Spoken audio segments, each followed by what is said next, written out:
ವೀಕ್ಷಕರೇ, ಜನಧ್ವನಿ ಕಾರ್ಯಕ್ರಮಕ್ಕೆ ಸ್ವಾಗತ.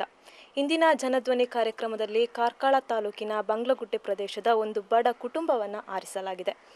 ಈ ಕುಟುಂಬದ ಒಂದು ಹೆಣ್ಣು ಮಗಳಿಗೆ ಬಾಯು ಬರಲ್ಲ, ಕಿವಿನೂ ಕೇಳಿಸಲ್ಲ. ಮದುವೆಯಾಗಿ ಕೇವಲ 5 ದಿನಗಳು ಮಾತ್ರ ಸಂಸಾರ ಜೀವನ. ಇವಳ ಈ ಕಥೆಯನ್ನು ಅರಿತು ನೀವು ಕೇಳಿ ನೀವು ತೀರ್ಮಾನಿಸಬೇಕು ವೀಕ್ಷಕರೇ. ನಿಮ್ಮ ಧ್ವನಿಯನ್ನು ಇವಳಿಗಾಗಿ ಎತ್ತಬೇಕು. ಇದು ಕಾರ್ಕಳ ತಾಲೂಕಿನ ಬಂಗ್ಲಗುಡ್ಡೆ ಪ್ರದೇಶದ ಒಂದು ಬಡ ಕುಟುಂಬದ ಕಥೆ. ಈ ಕುಟುಂಬದಲ್ಲಿ ಅಬಲೆಯಾದ ಹೆಣ್ಣು ಮಗಳಿದ್ದಾಳೆ.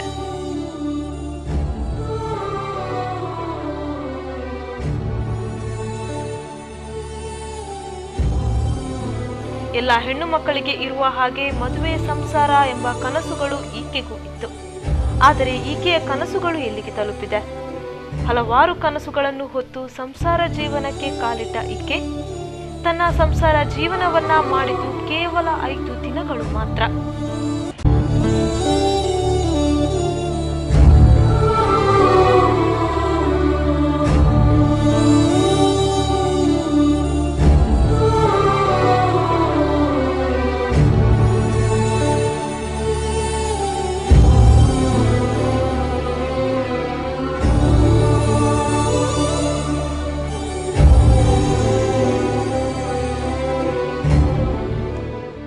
ನೋವನ್ನು ಹೇಳಲಾಗದಷ್ಟು ಕರುಣಾಜನಕ ಪರಿಸ್ಥಿತಿ ಈಗ ಬಂದೊದಗಿದೆ. ಆದ ಕಾರಣ ಅವಳ ಜೀವನದಲ್ಲಿ ಆದ ದುರಂತದ ಕಥೆಯನ್ನ ಅವಳ ತಂಗಿಯವರು ಹೇಳ್ತಾ ಇದ್ದಾರೆ. ಇಲ್ಲಿ ಮದುವೆ ಮಾಡಿ ಕೊಡಿಸಿದ್ರ? ಯಾವ ಪ್ರದೇಶದಲ್ಲಿ? ನಾ ಅಕ್ಕನನ್ನು ಬ್ರಹ್ಮಾವರ ಗಾಂಧಿನಗರ ಬೇಕಾಡಿ ಅಂತ ಹೇಳಿ ಹುಡುಗನವರು, ಅಲ್ಲಿಗೆ ಮದುವೆ ಮಾಡಿ ಕೊಟ್ಟರು. ಎಷ್ಟು ಸಮಯ ಆಯ್ತು ಮದುವೆಯಾಗಿ? ಮದುವೆಯಾಗಿ 1 ವರ್ಷ ಆಯಿತು. ಯಾಕೆ ಆ ಹುಡುಗ ಇವಳನ್ನು ಬಿಟ್ಟ? ಕಾರಣ ಏನಂತ ನಮಗೆ ಸಹ ಗೊತ್ತಿಲ್ಲ. ಮದುವೆಯಾಗಿ 3 ದಿವಸದಲ್ಲಿ ಮನೆಗೆ ತಂದು ಬಿಟ್ಟು ಹೋಗಿದ್ದಾನೆ. ಆನಂತರ ಇಷ್ಟರ ತನಕ ಎಂತಾಯಿತು ಅಂತ ಕೇಳಲಿಕ್ಕೆ ಬರಲಿಲ್ಲ. ಕೇಳಿದರೆ ಹೆಚ್ಚಿನ ಅಂಶ ಅವನು ಚಿನ್ನಕ್ಕೆ ಮದುವೆ ಆದದ್ದು, ವರದಕ್ಷಿಣೆ ಚಿನ್ನಕ್ಕೇನೆ ಮದುವೆ ಆದದ್ದು. ಇಲ್ದಿದ್ರೆ ಅವನು ಹೆಂಡತಿ ಹೇಗಿದ್ದಾಳೆ ಅಂತೇಳಿ ಒಂದು ಸಲ ಸಹ ಬಂದು ನೋಡಿ ಹೋಗಲಿಲ್ಲ. ಮದುವೆ ಮುಂಚೆ ಯಾವ ರೀತಿಯ ಮಾತುಕತೆ ನಡೆದಿತ್ತು? ಮದುವೆಗೆ ಮುಂಚೆ ಅಂದರೆ ಕುಂದಾಪುರದಲ್ಲಿ ನಮ್ಮ ಚಿಕ್ಕಪ್ಪ ಇದ್ದಾರೆ, ಉಸ್ಮಾನ್ ಅಂತೇಳಿ.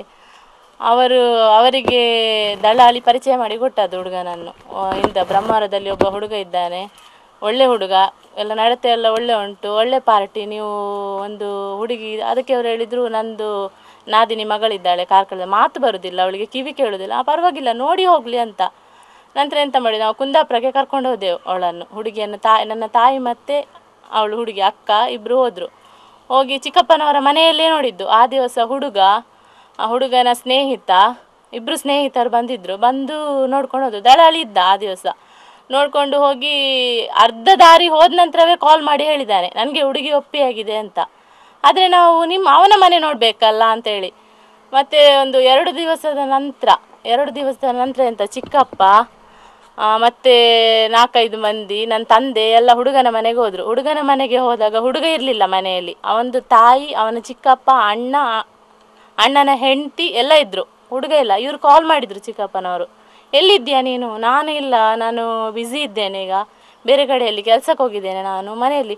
ತಾಯಿ ಕೇಳಿದ್ರಂತೆ, ಏನು ನೀವು ಬಂದದ್ದು ಅಂತೇಳಿ ತಂದೆ ಹತ್ರ. ಅದಕ್ಕೆ ತಂದೆ ಹೇಳಿದ್ರಂತೆ, ನಿಮ್ಮದು ಹುಡುಗಂದು ನಂದು ಮಗಳಿಗೆ ಮಾತುಕತೆ ಆಗಿದೆ. ಹೌದಾ, ಎಲ್ಲಿ ಇದು? ಕಾರ್ಕಳದಲ್ಲಿ ಅಂತ. ಫಸ್ಟಿಗೆ ಅವನು ಕುಂದಾಪುರಕ್ಕೆ ಒಬ್ಬನೇ ಬಂದಾಗ ಕೇಳಿದ್ದಾರೆ, ನೀನು ಯಾಕೆ ಒಬ್ಬ ಬಂದದ್ದು, ತಾಯಿ ಏನು ಬರಲಿಲ್ಲ ಅಂತ. ಅದಕ್ಕೆ ಹೇಳಿದ, ನಾನು ಮದುವೆ ಆಗೋದಲ್ಲ, ತಾಯಿ ಫಸ್ಟಿಗೆ ಹೇಳಿದ್ದಾರೆ, ನೀವು ಯಾವ ಹುಡುಗಿಯನ್ನು ಮದುವೆ ಆದರೂ ಸಹ ನನಗೆ ಒಪ್ಪಿಗೆ ಉಂಟಂತೇಳಿ. ಅದಕ್ಕೆ ಅವ್ರು ಹೇಳಿದ, ಮದುವೆಗೆ ಆಯಿತು ಪರವಾಗಿಲ್ಲ ಬನ್ನಿ ಕೂತ್ಕೊಳ್ಳಿ, ಶರ್ಬತ್ತೆಲ್ಲ ಕೊಟ್ಟು. ಅವನು ಬರಲಿಲ್ಲ, ಅವನು ಯಾವ ಹುಡುಗಿಯನ್ನು ಮದುವೆ ಆದರೂ ಸಹ ನನಗೆ ಒಪ್ಪಿಗೆ, ಅವನಲ್ಲ ಜೀವನ ನಡೆಸಿದ ಅವಳ ಜೊತೆ ಅಂತ.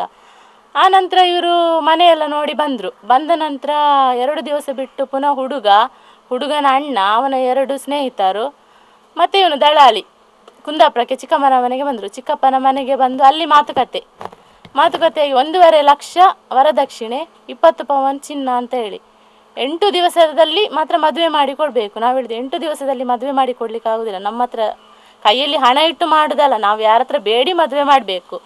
ಇಲ್ಲ, ನನಗೆ ಅರ್ಜೆಂಟ್ ಉಂಟು, ನನಗೆ ಬೇರೆ ಕಡೆ ಎಲ್ಲ ತುಂಬ ಕಡೆಯಿಂದ ಮಾತು ಬಂದಿದೆ, ನನಗೆ ನಿಮ್ಮದು ಹುಡುಗಿ ಇಷ್ಟ ಆಗಿದೆ, ಅದಕ್ಕೋಸ್ಕರ ಅರ್ಜೆಂಟ್. ಆದರೂ ಸಹ ನಾವು ಪರವಾಗಿಲ್ಲ 12 ದಿವಸ ಟೈಮ್ ಕೊಡಿ. ಮತ್ತು 27 ತಾರೀಕಿಗೆ ಎಂಗೇಜ್ಮೆಂಟ್ ಆದದ್ದು ನಮ್ಮ ಮನೇಲಿ ಕಾರ್ಕಳದಲ್ಲಿ. ಎಂಗೇಜ್ಮೆಂಟ್ ದಿವಸ ಅವನ ಅಣ್ಣನ ಹೆಂಡತಿ, ಅವನ ತಾಯಿ ಮತ್ತು ಚಿಕ್ಕಪ್ಪ, ಅಂದರೆ ತಂದೆ ಇಲ್ಲ ಅವನಿಗೆ, ತಾಯಿದು 2ನೇ ಗಂಡ ಅವನು. ಚಿಕ್ಕಪ್ಪ ಎಲ್ಲ ಮನೆಗೆ ಬಂದಿದ್ರು. ಬಂದು ಎಷ್ಟು ಒಂದು 2 ಗಂಟೆ ಹೊತ್ತಿಗೆ ಬಂದಿದ್ದಾರೆ. ಎಲ್ಲ ನಮ್ಮ ಮನೆಗೆ ನೆಂಟರೆಲ್ಲ ಬಂದು ಊಟ ಮಾಡಿ ಎಲ್ಲ ಹೋಗಿದ ನಂತರ ಇವರು ಬಂದದ್ದು. ಒಂದು ಗಾಡಿಯಲ್ಲಿ ಬಂದು ಹುಡುಗಿ ಎಲ್ಲ ನೋಡಿದರು. ಹುಡುಗಿ ನೋಡಿದ ನಂತರ ತಾಯಿ ಹೇಳಿದರು,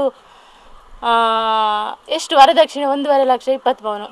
ಇವ್ರದ್ದು ಒಂದೇ ಆಟ, ನನಗೆ 2 ಲಕ್ಷ ಕೊಡಬೇಕು, 1.5 ಲಕ್ಷ ಆಗೋದಿಲ್ಲ. ಹುಡುಗ ಜೋರು ಮಾಡಿದೆ, ನೀನು 1.5 ಲಕ್ಷ ನಾನು ಮಾತು ಕೊಟ್ಟಾಗಿಲ್ಲ, ನಿನ್ನ ಮದುವೆಗೆ ನಾನು ಹೇಳ್ಬೇಕಾದ್ರೆ ಅವ್ರು 2 ಲಕ್ಷ ಕೊಡಬೇಕು ವರದಕ್ಷಿಣೆ. ನೀವು ವರದಕ್ಷಿಣೆಗೆ ಯಾಕೆ ಒಪ್ಪಿದ್ರ ಅಂದರೆ ಅವಳಿಗೆ ಮಾತು ಬರೋದಿಲ್ಲ ಅಲ್ಲ. ಈಗ ಸಾಮಾನ್ಯ ಈಗ ಮಾತು ಬರುವವರಿಗೆ ಒಂದು ಮದುವೆ ಒಂದು ಸೆಟ್ಲ್ ಆಯ್ತು ಅಂದ ನಂತರ ಒಮ್ಮೆ ಒಂದು ಹುಡುಗ ನೋಡಿ ಅದು ಬಿಟ್ಟು ಹೋದರೆ ಅದು ತುಂಬ ಕಷ್ಟ ಉಂಟು ಅವರಿಗೆ, ಮತ್ತೆ ಬೇರೆ ಹೇಳಿಕೆ ಬರಲಿಕ್ಕೆ. ಆದ ಕಾರಣ ಅವಳಿಗೆ ಮಾತು ಬರೋದವಳಿಗೆ ಇನ್ನು ಹೀಗೆ ಆದರೆ ಮತ್ತೆ ಯಾರು ಅವಳನ್ನು ಮದುವೆ ಆಗ್ತಾರೆ.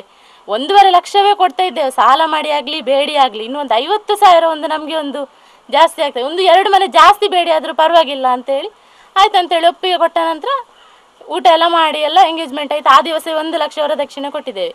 ಕೊಟ್ಟು ಹೋದ ನಂತರ ಸಂಜೆ ಅವ್ರದ್ದು ಕಾಲ್, 1 ಲಕ್ಷ ಯಾವಾಗ ಕೊಡ್ತೀರಿ ಅಂತೇಳಿ. ಮರು ದಿವಸ 2 ದಿವಸ ಬಿಟ್ಟು ಕೊಡಬೇಕು.